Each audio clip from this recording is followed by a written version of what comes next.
हाय, मैं Rajesh Kumar vada school team की तरफ से आप सभी का हार्दिक स्वागत करता हूं। पिछले चैप्टर में हमने क्या पढ़ा था?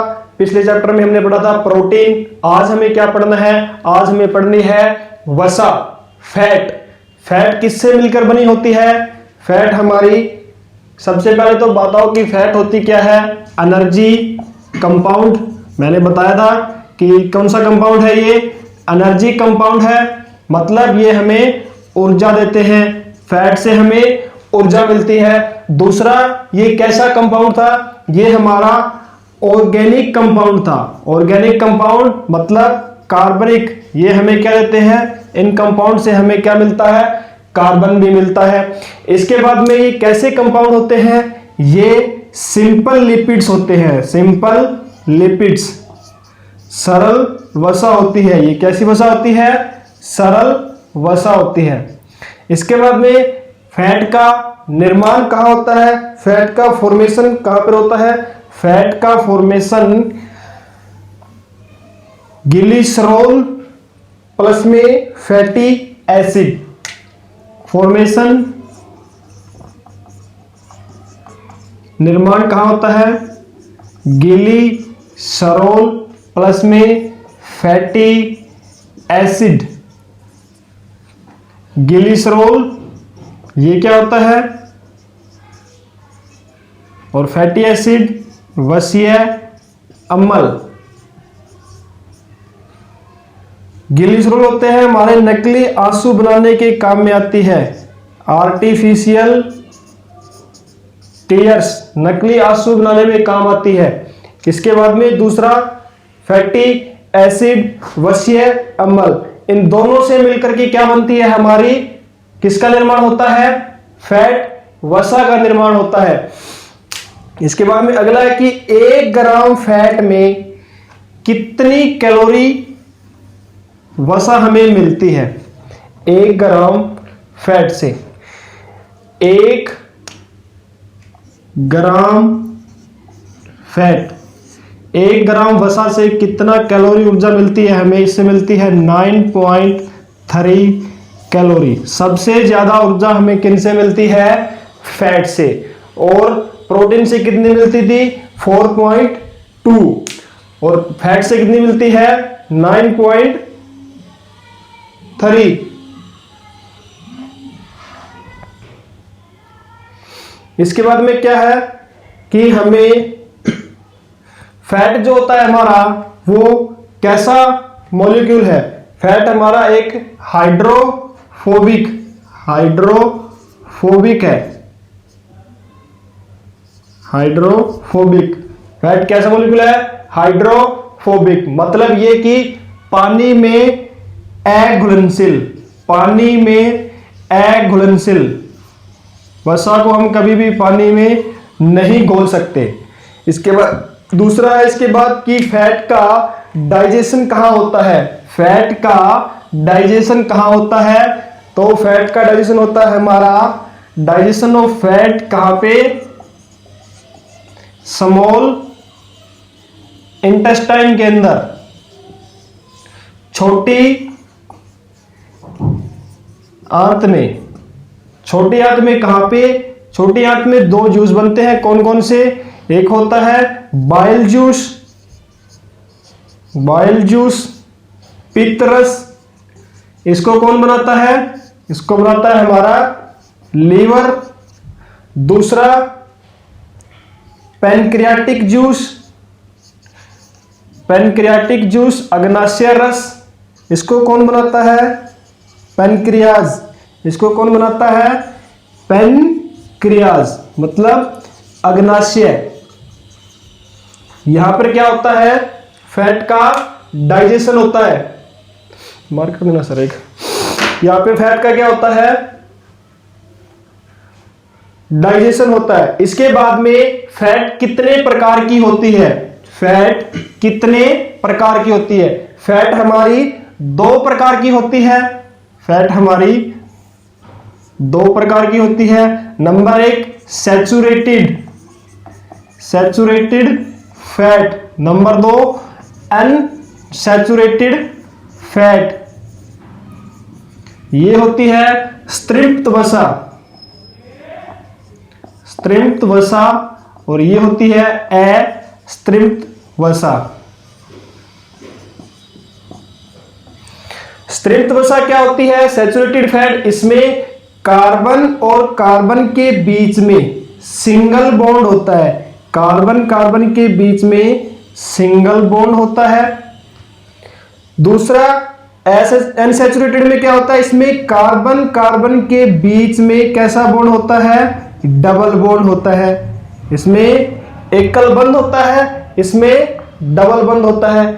इसके बाद अगर ये लिक्विड है, इसको टेम्परेचर हम ज्यादा देंगे, मोर टेम्परेचर देंगे, तो मोर टेम्परेचर पे ये क्या हो जाएगी? सैचुरेटेड लिक्विड फॉर्म में आ जाएगी। और इसको टेम्परेचर हम कम देंगे, लेस टेम्परेचर देंगे, तो ये क्या कौन सी फॉर्म में आ जाएगी? सॉलिड फॉर्म में आ जाएगी। इसके बाद में ये क्या है? इसको हम अगर टेम्परेचर ज्यादा देंगे या टेम्परेचर कम देते हैं तो ये किस फॉर्म में रहता है? ये हमारा एक ही फॉर्म में रहता है। कौन सी में? लिक्विड में। कैसे? अब देखो, जैसे अपना घी है, घी को अगर हम गर्म करेंगे तो वो किस फॉर्म में आ जाएगा? लिक्विड फॉर्म में, तरल फॉर्म में आ जाएगा। अगर घी को हम फ्रिज या कहीं और ठंडी जगह रखते हैं तो वो क्या हो जाएगा? सॉलिड फॉर्म में आ जाएगा। अब सरसों का तेल है, सरसों का तेल मस्टर्ड ऑयल, उसको क्या है? उसको गर्म करो चाहे ठंडा करो, वो किस फॉर्म में रहेगा? वो हमारा रहेगा लिक्विड फॉर्म में। इसके बाद और क्या होता है? स्त्रिप्त वसा के अंदर सैचुरेटेड फैट में कि अगर हमें इनका ऑक्सीडेशन करवाना है, ऑक्सीकरण करवाना है, तो हमें क्या करना पड़ेगा? इनको मोर एनर्जी देनी पड़ेगी, ज्यादा ऊर्जा की आवश्यकता पड़ेगी। और अनसैचुरेटेड में इसका ऑक्सीडेशन करवाना है तो क्या होगा? लेस एनर्जी, कम ऊर्जा देनी पड़ेगी। इसके बाद ये सैचुरेटेड फैट किस में होती है? ये होती है एनिमल्स, जानवरों के अंदर, एनिमल्स में। और ये किस में होती है? ये होती है प्लांट्स के अंदर, पौधों में या पादप में। अब इनके एग्जांपल अगर आप ले रहे हैं, एग्जांपल हो गया घी, इस साइड में एग्जांपल क्या हो गया? मस्टर्ड ऑयल, ये हमारा एग्जांपल है। इसके बाद में होता है कि फैट जो लिए हमने, फैट का स्टोर कहां पे होता है? फूड का स्टोर हुआ था प्लांट में भी और ह्यूमन में भी, तो फैट का स्टोर भी तो कहीं ना कहीं होगा। फैट का स्टोर जो होता है वो कहां होता है? फैट स्टोर कहां होती है? फैट हमारी एकत्रित होती है कहां पे? टिश्यूज के अंदर। टिश्यू में फैट एकत्रित होती है। कौन से टिश्यू में स्टोर होती है? ये होती है हमारी एडिपोज टिश्यू। एडिपोज टिश्यू के अंदर क्या होती है? फैट स्टोर होती है। इसके बाद अगर फैट की मात्रा एक्सेस हो जाएगी, एक्सेस फैट, अगर फैट की मात्रा ज्यादा वसा होगी तो क्या होगा? अगर वसा ज्यादा होगी तो सिंपल सी बात है, हमारी त्वचा जो क्या होगी? मोटी होगी, मतलब हम क्या हो जाएंगे? मोटा होना। नंबर एक ओबेसिटी, मोटापा होना, मोटापा होना। और मोटापे को हम कैसे मापते हैं? मोटापे को हम मापते हैं मेजर्ड बाय ओबेसिटी किससे? BMI। BMI क्या है? Body mass index, body mass index. और BMI कैसे निकालते हैं? BMI निकालने का तरीका है BMI वेट, जितना हमारा वेट है but divide by height. BMI कैसे निकालते हैं? वेट को ऊपर रखो और हाइट को नीचे रखो। अब वेट किस में आएगा हमारा? वेट होगा हमारा किलोग्राम में और हाइट किस में होगी हमारी? मीटर में। तो क्या निकलेगा हमारा? BMI अब कुछ बीएमआई है जिनसे हमें पता चलता है कि वो अंडरवेट है या ओवरवेट है, कितनी होनी चाहिए।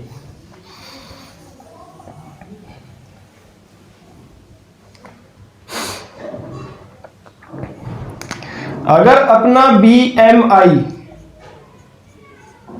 लेस देन 18 है, लेस देन 18, तो हमारा क्या है, वजन कम है। अगर बीएमआई 18 से कम है तो हमारा वजन क्या है, कम है, अंडरवेट है। अगर हमारा बीएमआई 18 to 25 है तो हमारा वजन क्या है, नॉर्मल, हमारा वजन क्या है, नॉर्मल है। इसके बाद अगर हमारा बीएमआई 25 to 30 है, 25 to 30 है तो क्या है, हमारे अंदर मोर वेट है, मतलब वजन ज्यादा है।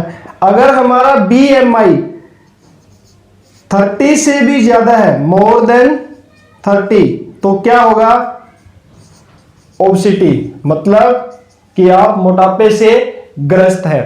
इसके बाद दूसरा और क्या होता है, अगर फैट की मात्रा ज्यादा हो जाएगी तो क्या होगा, फैट की मात्रा ज्यादा होने से लीवर